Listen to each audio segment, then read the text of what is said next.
Hi guys, it's me, Julina, and welcome back to my YouTube channel.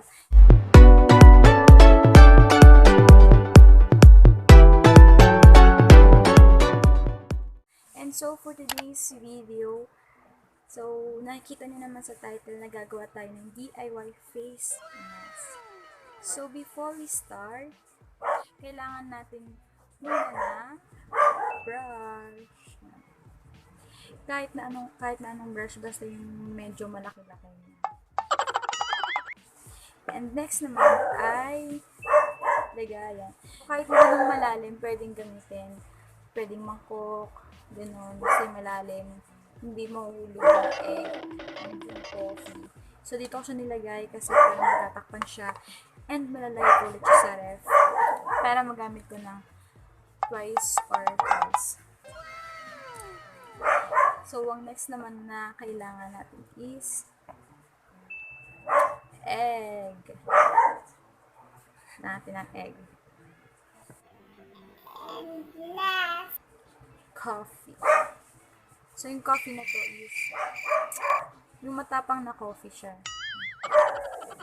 Yung nabibili na black na taba.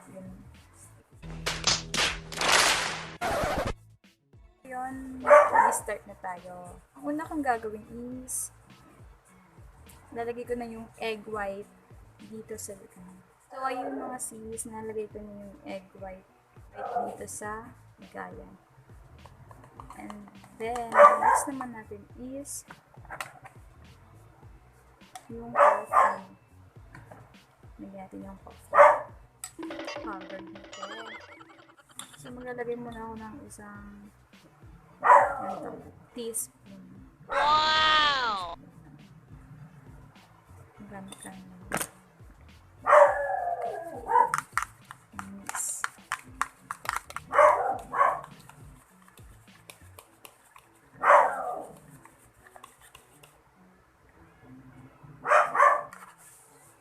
Yung papamis na.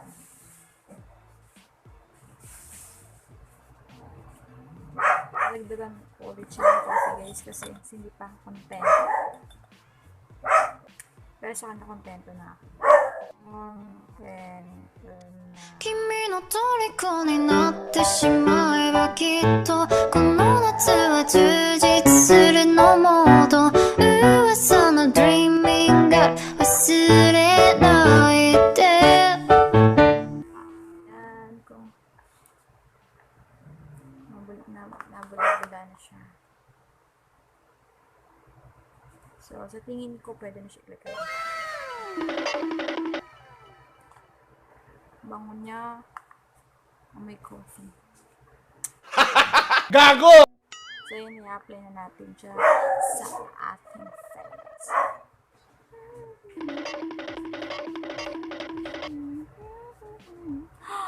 Ang lamig. Ang lamig. Ang lamig.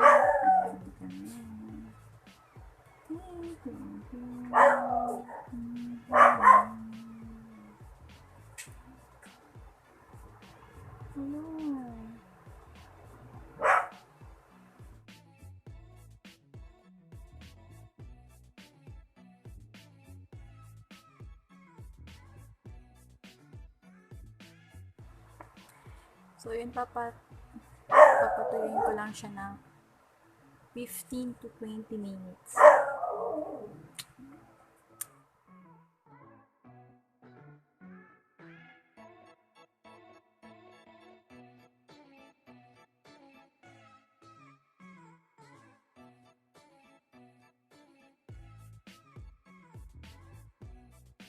Twenty minutes later.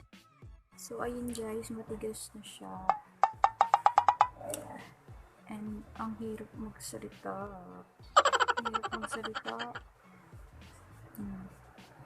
Nag-crack-crack na siya.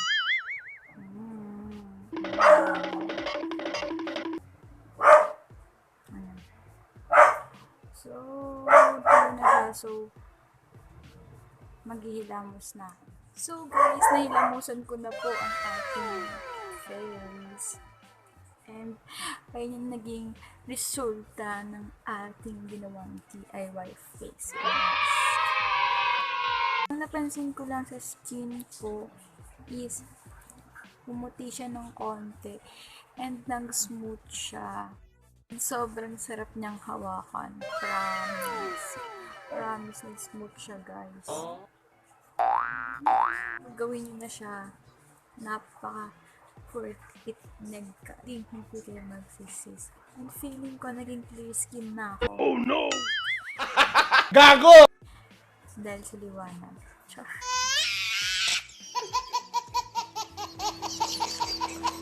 So, yun lang guys. Thank you for watching. And don't forget to like, share, comment, subscribe, and click yung notification bell para update kayo sa next video na i-upload ko.